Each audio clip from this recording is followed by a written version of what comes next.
As you can imagine, Churchill wasn't always the tourism-oriented community that it is today, but it's always attracted scientific interest. And back in the 1970s, when the military was leaving Churchill, the community were looking for ways of diversifying the local economy, and one of those ways was to help support the many scientists that would travel to Churchill each year to do their work. It used to be very difficult for scientists to find adequate space. Most hotel owners didn't appreciate gutting fish in the bathtub or sorting soil samples on the bedspread. So members of the community, government, and universities came together and said, let's create a permanent facility where researchers can do their work. So we basically provide everything a scientist needs, from accommodations to meals, equipment rental, vehicles, access to high-speed internet, and laboratories. When researchers come here to stay at the study center with us, one of the great things that we provide to them is a safe place to stay at the end of the day. We are located in polar bear country, so it's not like they can tent or camp on the landscape. So it's important to have a place at the end of the day where you can come back to, process your samples, record data, and also to a safe place to sleep at night and to get your meals and to store your gear. We also do provide training to some of the scientists who are coming here for working safely in polar bear country. We teach them to be on the lookout and on the watch and not to go into particular environments where they're not able to see if there is a polar bear. For the most part, there aren't a lot of encounters. We have a polar bear sightings board here at the study center, but a lot of those are just times where people see polar bears in the field, off in the distance through binoculars, and that's the way we like to have it.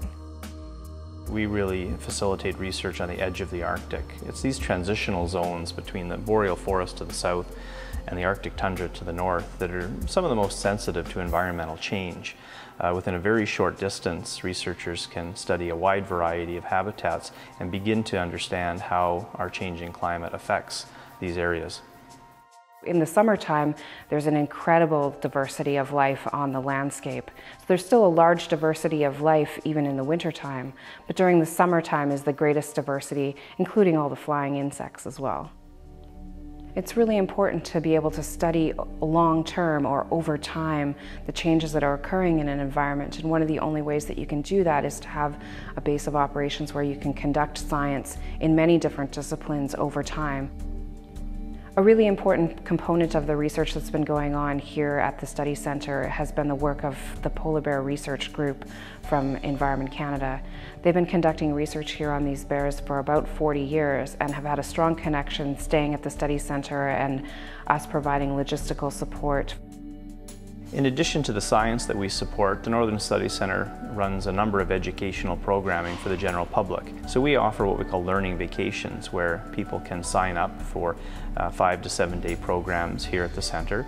They get to stay in the same dormitory with the researchers, eat in the same cafeteria, learn more about polar bears, northern lights, beluga whales, right from the scientists themselves. One of the strong international collaborations we've had has been with Earthwatch Institute. Earthwatch is a nonprofit organization based in the US but has offices across the world, and what they try to do is team members of the general public with scientists that they would like to volunteer their time with for a particular vacation. And this is called citizen science, encouraging the general public to be involved directly in research projects in the field. For the last 35 years, the Northern Studies Centre has studied various aspects of the northern environment, and really this is our research has only just begun. We're entering a time period now when we're seeing a lot of rapid change in the north, and some of which we can predict, and other aspects that we just simply can't. And so I think that it's going to become more and more important to focus research attention in these regions to help better understand the effects of climate change and where things are going. So I think 35 years is a good start.